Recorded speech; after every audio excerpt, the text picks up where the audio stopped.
Alright guys, so the last video, the last short that I made, I was showing a little bit about my John boat and the progress I was making on it. I skipped a bunch of videoing before what you guys had seen. And I skipped a whole bunch more after the video you guys seen. I was gonna make a long video about just the build and how it went and you know, some things I wish I would have done and maybe help some people out.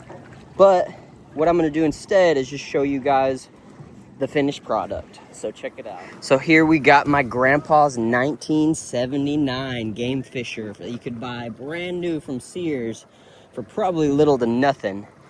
I took both decks out like I said and bought some, I think it was 14 gauge aluminum off of Marketplace. A guy was doing a project and bought way too much and never finished it. So I got 3 sheets of it, 4x8, used a wood blade on my circular saw to cut it all up, and some rivets and angle aluminum and square tubing, and finished almost everything. Can you move, Leah? One of the things that I'm most proud of is this little live well right here. I bought this kit off of TB Nation, Tiny Boat Nation, for the inlets, and there's some stuff that you can't see I hid pretty well. Some actuators to let water in and out and control the flow. This one also controls the flow, whether it cycles back in going through the drain or it cycles out the side of the boat at a through hole fitting. It's got a couple of through hole fittings for drainage and other stuff. There's your exit port and there's your drain. Mounted some fishing rod holders on here. As you can see, I got this one equipped with this nice, what is this? This is a brand new rod. This is my Berkeley lightning rod paired with a Penn Fierce 3. Bought that in Hawaii. Caught a lot of fish on it. Bought a brand new Suzuki 15 horse 4-stroke, sorry. It's definitely too big for this boat, but you know, you just gotta know your limits. And if I get crazy and load 3 people down like I did with my buddy Ryan and Cody, it'll still get up and go and move almost like 20 miles an hour, at least 15, something like that. We were having too much fun to pay attention to that. But yeah, it's got 2 hatches in the back. One of them is equipped with a external fuel tank. So you can see the Suzuki motor that I bought came with this external fuel tank. A big failure that I didn't notice when I first built this was everything flopping around like this fuel tank and the battery, which is up there for some weight distribution. But I mounted these little harnesses in here to put this strap in, hold my fuel tank down whenever I get a little squirrely in her. Bought this adjustable jack plate because the cavitation plate was too low in the water before, even though it's a short shaft. So I had to add that. Definitely gonna have to reconstruct this whole thing because I did not make this strong enough. If you look closely, you can't really tell in the video, but it is slightly bowed in. It's not very bad, even noticeable hardly, but I'm just critiquing my work here. Put these little eyelets for my bimini top.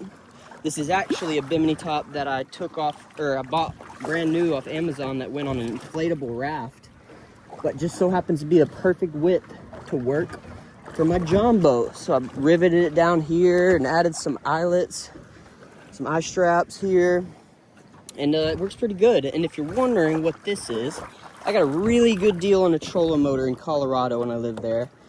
But it did not come with the quick release base, which looks like this. You could take it off and on and, you know, store it if you leave your boat outside and don't want to risk it getting stolen.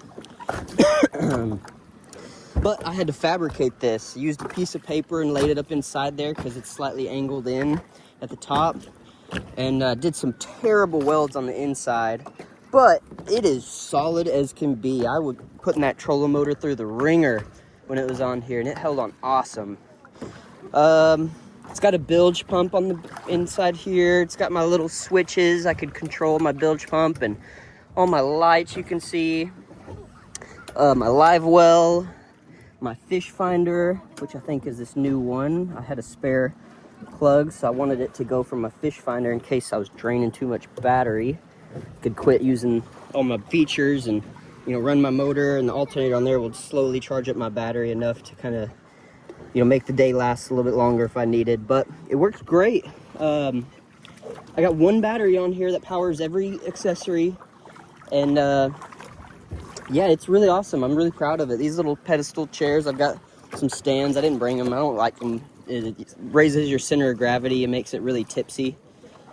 And then these float pods, that was another big win for me, because this back sat really shallow in the water. Even with the 10 horse, it would have sat super low in the water, because the 10 horse was only like 5 pounds lighter than this one.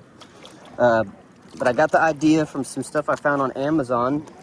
Used cardboard to mock up my design, and then yeah, I try to do as minimum welds as possible. So there's a couple of bends in here. It just goes this flat bend. I can't remember exactly how I did it, but it's only like 2 pieces of metal, or 3, that I used to build that. Welded it and put some sealer on it, inside and out. Some stuff that I thought would handle me welding on the outside when I put silicone on the inside. And then I sealed all the way around this with a bunch of silicone, because I was MIG welding. If you're into welding at all, you'll know that MIG welding aluminum is way harder than TIG welding. With TIG welding, you can have so much more control over everything, but with the MIG welder, it's just kind of, squeeze the trigger and go. And yeah, I'm not the best welder, but good enough to design everything that I did on this. The live well, the float pods, some of the angle aluminum is welded in. Let me get this out of your way. But for the most part, it's just countersunk rivets on the top to hold the deck onto the angle. And yeah, that's about it. Let me show you what this thing will do. All right, so we're cruising down right now. I can't remember the name of this bayou. I don't go to this one much. We wanted to get out and explore a little bit. But we're right outside Choctawhatchee Bay, and whatever this little bayou is, cruising steadily along at 11 miles an hour. The depth gets a little weird when you're in motion. I'm not sure why, but every once in a while it'll mark right as we're cruising, but it's definitely not 800 feet or 1,000 feet in this bayou. But it pulls us along great, man. Like, we can cruise steadily at 12 miles an hour, 10 miles an hour, whatever. If you want to see what this thing can really do, check out this right here. Woo!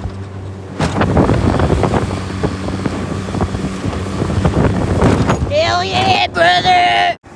So yeah, you can see this thing really gets up and goes, but not with the kids on it. We got to keep it pretty modest, It's a pretty nice little family adventure boat. I'd say it's good for me and my wife and my 2 little ones.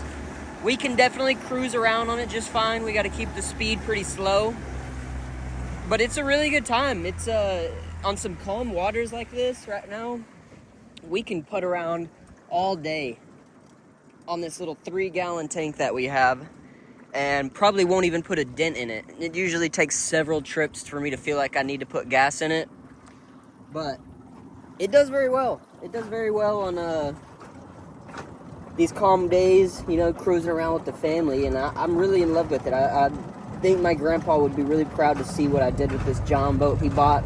There's a pond at my grandma's house, his house. They're both gone now, not with us anymore. But there was a pond at their house, and I imagine back in the 70s and 80s, it was probably a lot more clear.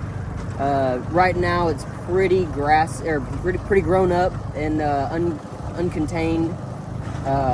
But I imagine that's what he bought it for, and could have never imagined it being out here in the beautiful panhandle of Florida, cruising around the bays and the bayous with this way overpowered outboard on it.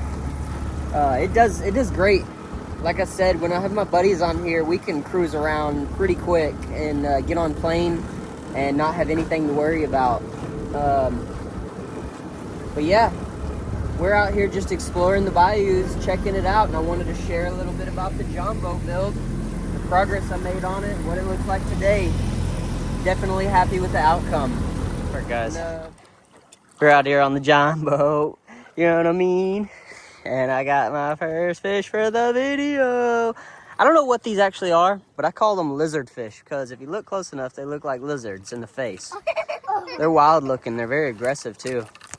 Neat, guys. We're cruising around on the John boat, and look at this neat thing. There's stingrays over here cruising around. Bunch of bait fish, but the stingrays are what's really cool. I want to try to get a good video so y'all can see them. But look at that. Look how cool those are. They're not even scared of us. How cool is that? Yeah, there's little babies. That's what they like little babies. That's ones back there. All right, well, I got in a fight with a pine tree back there and lost my lure, so looks like the rest of the trip is gonna be us cruising around. I found out the name of this place. It's called Garnier Bayou. It's really cool. It's like almost like a little, you can't call it a hidden gem because if you just look on a map, you could find it, but it just seems like a place a lot of locals go, and it's really calm. Like, I'm out here on a Sunday right now at, I don't know, like 3 o'clock or something. And it's just calm as can be. No one's out here. We're as far back into this bayou as you could get. And as you can see, I am steadily chilling on my John boat with my girls, cruising around, enjoying the Sunday. Pretty nice. She's crazy. We're back home. I got the John boat all cleaned up. Everything unloaded, flushed out. She's spick and span. Probably do a lot of videos with this John boat, and I hope to see you all there. We'll make some memories together, doing some flounder gigging, red fishing, trout, all that good stuff over here in the bay and the bayous. Really hope you guys stick around for all my videos. I hope to grow this channel into something where we could all enjoy it together and, you know, just make some fulfilling memories out of this thing. But yeah, we'll see you guys next time. Check back soon for more videos.